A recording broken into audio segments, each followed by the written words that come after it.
¿Qué tal, amigos? El tema de esta videocápsula semanal, quizá para no pocos de ustedes les suene raro el tema, o al menos muy alejado, muy lejano de su vida cotidiana. Voy a hablar de un tema que de una u otra manera los candidatos se han referido a él, pero desde una superficialidad en algunos casos y en los otros de una vil y burda y barata demagogia. Voy a hablar del campo mexicano. ¿Sabe usted o ha visitado alguna vez una granja porcina tecnificada?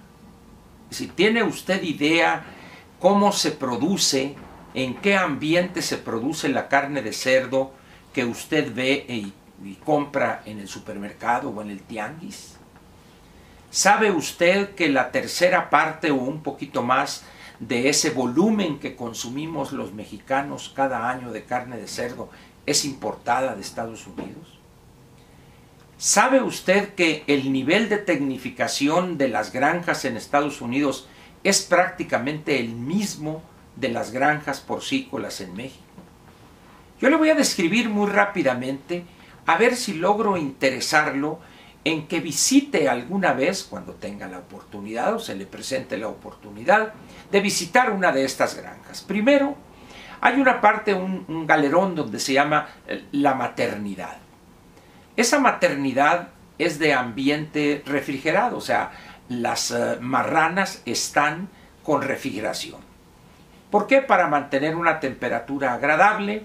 Estamos hablando de marranas que tienen las camadas de lechoncitos, pueden ser 11 o 12 cositas así muy chicas, y tienen ahí unas cuantas semanas hasta que destetan. De ahí se pasan a otra área donde les dan un alimento especial para que crezca un cierto número de gramos diarios, y luego de ahí se van a otra intermedia y finalmente viene la etapa ya de finalización, donde ese animal que se lleva a sacrificio alrededor de los 115, 117 kilos, donde las razas que se explotan en estas granjas son razas especiales que tienen poca grasa, o sea, no son animales así muy, como dijéramos de alguien, mira, ese tiene puro músculo, ese hace mucho gimnasio. Bueno, estos animales también cumplen con eso, tienen un porcentaje de grasa relativamente pequeño, la carne es magra, con poca grasa, lo cual hace que la carne de cerdo hoy sea, como le llaman, es la otra carne blanca, no es tan dañina por la grasa como era hace 40 o 50 años. Y es una maravilla ver cómo tiene usted una sala de maternidad, luego tiene unas salas donde están unas áreas abiertas, donde están, primero empiezan los lechoncitos, crecen y luego hasta que ya finalizan, y de ahí se los llevan al rastro, un rastro TIF, un rastro moderno que parece casi quirófano. No estoy hablando de granja de traspatio o de porquerizas, estoy hablando de una actividad tecnificada. ¿Por qué le cuento esto? Porque hay el campo mexicano o el campo en México, o la actividad agropecuaria, particularmente en aquellas personas citadinas que ahí nacieron, ahí han vivido y jamás han salido de ahí, no valoran lo que tenemos en lo que se refiere a la calidad de los alimentos que producimos. Si ahora, en vez de hacer eso, visita usted una granja avícola de pollo de engorda, encontrará una cosa también increíble. Es una cosa altamente tecnificada, y así si se va usted a una engorda de ganado y luego cómo llevan al animal, al becerro ya terminado, 430, 440 kilos, cómo pasa por el rastro, cómo lo cortan, cómo empacan, y todo eso es lo que llega a su mesa. Si luego se va usted a la parte del tomate o jitomate, como le llaman aquí, a los pimientos de colores, etcétera, etcétera. Pero hay una parte del campo mexicano que no es tan bonita como esta que le he descrito. Empecé con esta parte para ver si lo interesaba a usted. Pero hay otra parte del campo que es, por decirlo de alguna manera, la realidad cruda y ofensiva del campo mexicano. En esos espacios viven quizá 22, 23 o 25 millones de mexicanos. Son los más pobres entre los más pobres. Muchos de ellos no tienen tierra para sembrar, una milpita o algo. Es el minifundismo más ofensivo, donde los niveles de producción por hectárea son bajísimos, ni siquiera alcanzan el autoconsumo, en zonas de difícil acceso, con una orografía no adecuada para una alta producción, etcétera, etcétera. Pero dirá usted, bueno, ¿y por qué no llevamos a esas zonas capital y tecnología para que eleven su productividad y esos miserables que están dejados de la mano de Dios puedan en un momento mejorar? ¿Por qué hay trabas legales? ¿Dónde? Si usted le plantea a algún diputado o a un senador en el Congreso de la Unión la necesidad de actualizar ese marco jurídico, no le entra el problema. En la Constitución Política de los Estados Unidos Mexicanos, aprobada en 1917, el artículo 27 fue uno de los pilares de esa Constitución. El artículo 27 es, junto con el 123, los dos grandes pilares. El artículo 27 en lo que se refiere a la tierra y a todo lo agrícola, ganadero, forestal, etcétera, lo pecuario, y el 123 es la parte laboral. Después trataremos en otras ocasiones. Pero el artículo 27 fue redactado para el México de hace 100 años. Y hay una fracción de ese artículo, la fracción 15ª o la fracción número 15, que establece lo que quizá hace 100 años tenía cierta justificación: los límites a la superficie agrícola, ganadera y forestal que usted, mexicano, podía poseer. 100 hectáreas de riego, 200 de buen temporal, y luego viene 200 si las dedica al algodón, 800 si esa parte boscosa, y en el caso de la ganadería, lo suficiente, el hectareaje suficiente para poder mantener 500 unidades animales. Bien, pero 100 años después, cuando el mundo y la explotación de la tierra cambió radicalmente, nosotros seguimos manteniendo eso, que ya en aquel entonces era medio absurdo, pero vamos a entenderlo: la Revolución Mexicana, Zapata y su caballo blanco cabalgando entre las montañas y lo que usted guste. Pero tenerlo idéntico 100 años después, cuando usted va a Brasil y si quiere comprar 150, 200 mil hectáreas y sembrarlas de soya, nadie se va a oponer. Si usted va a Argentina, encuentra lo que llaman estancias, 50, 60 mil hectáreas y la siembra de trigo, nadie lo va a criticar. No se diga si va usted a Estados Unidos o Canadá, o si va a Ucrania o a Bielorrusia, etc. Sin embargo, nosotros no podemos como mexicanos poseer más de 100 hectáreas de riego. Hoy, 100 hectáreas de riego en el Valle del Yaqui sembradas de trigo le van a dar, ponga usted, un rendimiento de 6,5 toneladas por hectárea, serían 650 toneladas, que es lo único que va a poder sembrar en todo el año porque no hay agua suficiente para realizar otro cultivo, y eso le va a dejar muy posiblemente una utilidad por hectárea, quizá de 16, 18, 20 mil pesos en el mejor de los casos. Por 100 van a ser 2 millones de pesos para todo el año.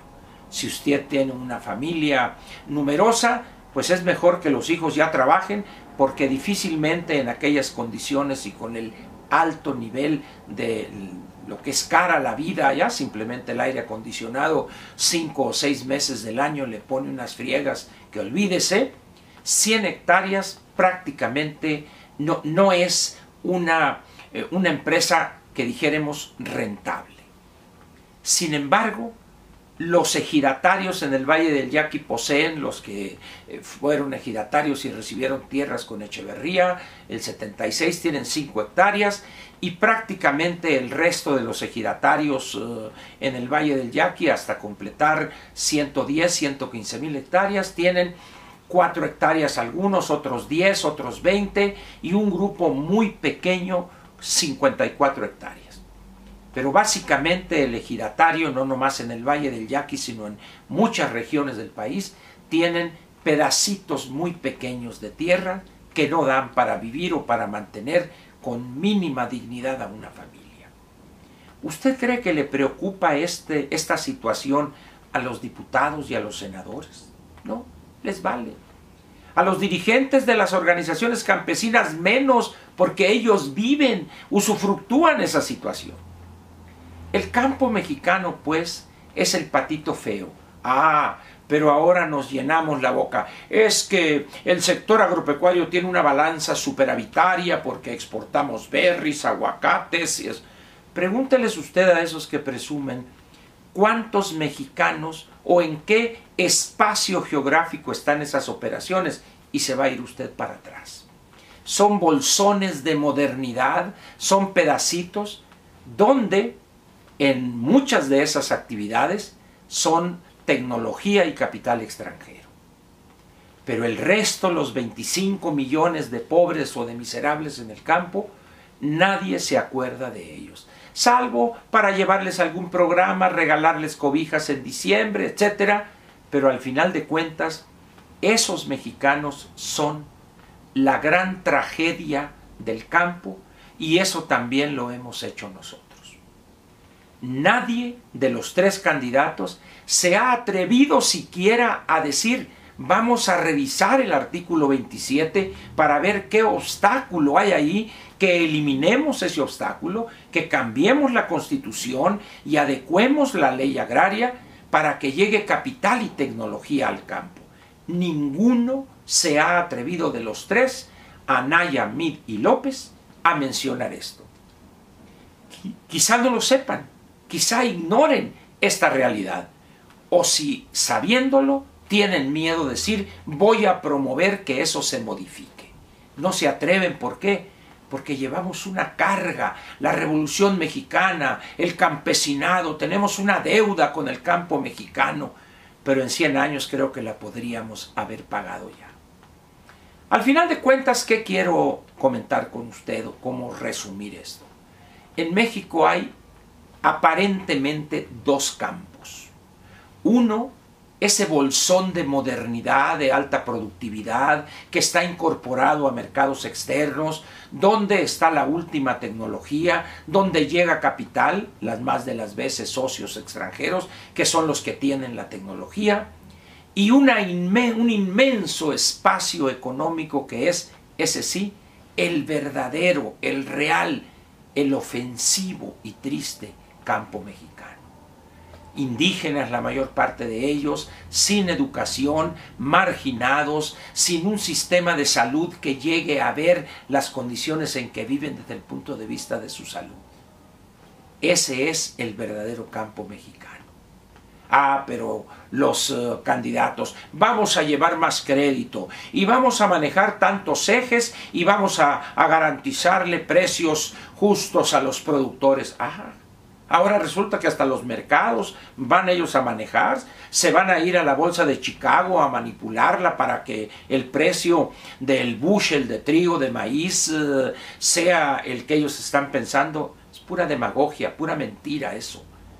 Va a ser la misma visión asistencialista de andar dando subsidio y todo, cuando lo que esa gente requeriría es libertad para emprender, abrir, quitar esos obstáculos ahí.